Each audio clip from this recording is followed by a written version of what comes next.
Thus, the instinctive love of justice for the people is clear. There is no question here.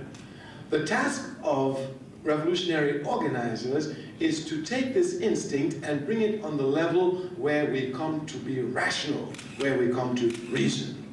Thus, we must come to make unconscious struggle conscious. We must come to make unconscious struggle conscious. This, then, is the struggle for Pan-Africanism in the future.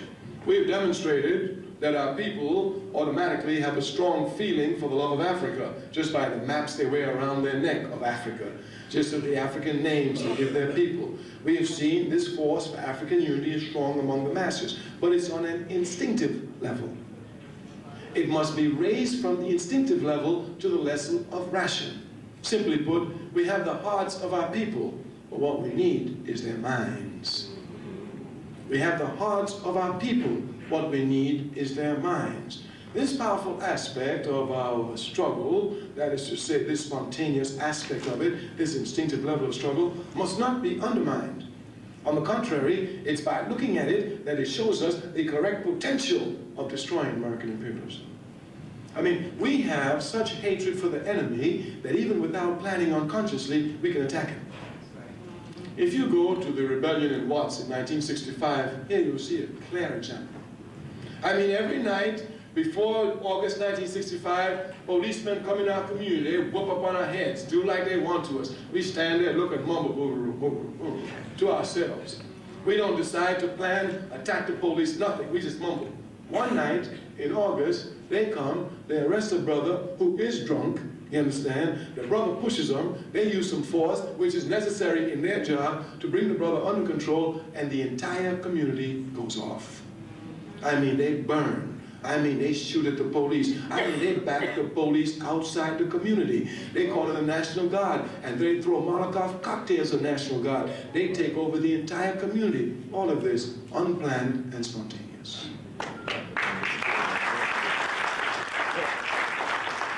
Do you know what will happen when these Africans plan it? It's over.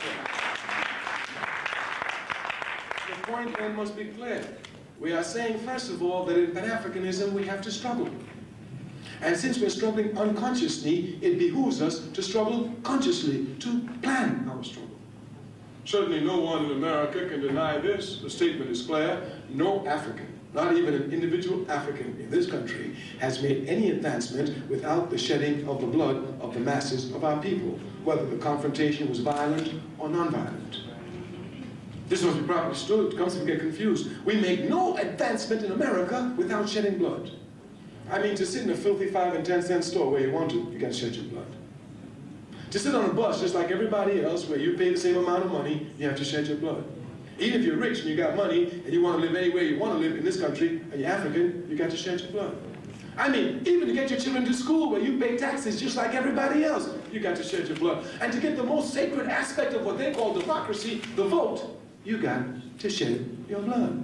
Nobody sitting in this room can show me one instance where we Africans have made an advance in this country without shedding our blood. And what we say is that the shedding of the blood is unconscious. It makes no sense. Look, logic at least will impose itself upon us. If you got to shed your blood in the 20s, in the 30s, in the 40s, in the 50s, in the 60s, in the 70s, in the 80s, unconsciously, logic will tell you, better you get together, let's plan it one time, shed our blood, and destroy the capitalist system.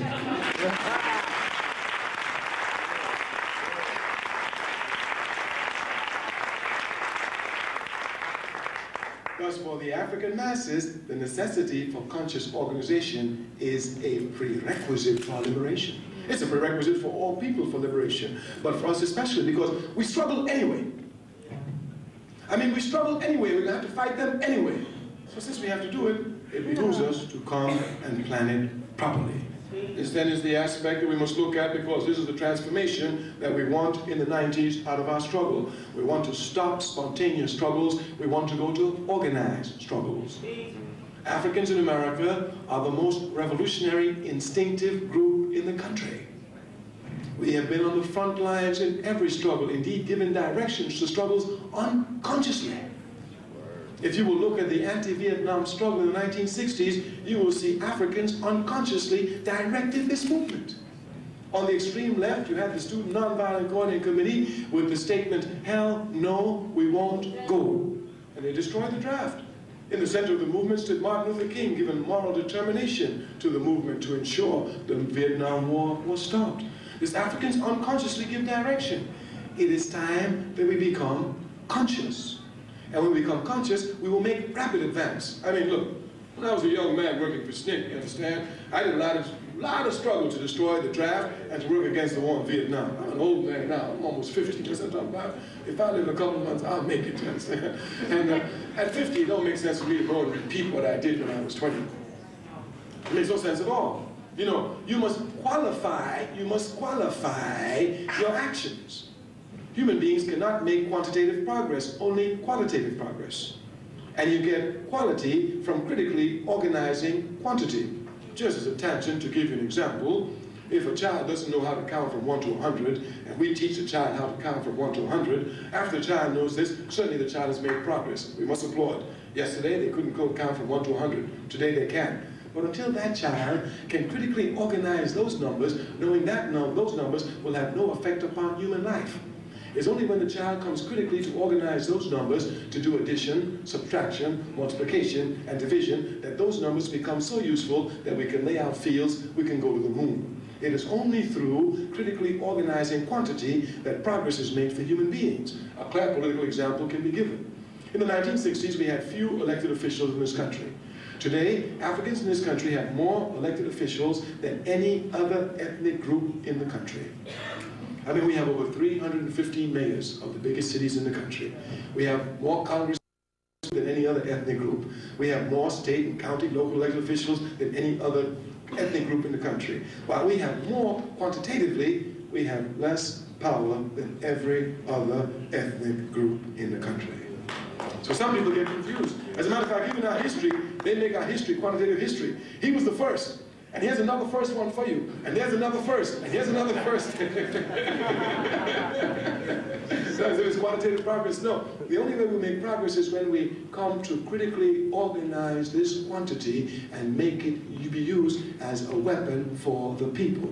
Thus, quantitative progress for human beings is not progress, only qualitative progress. So to come to repeat the anti-Vietnam War in the 1990s with more people is not progress at all. We must qualify the struggle in the 90s, not only to stop the war, but to stop all wars. Therefore, we must make this movement, the anti-war movement, an anti-capitalist and anti-Zionist movement to stop all wars.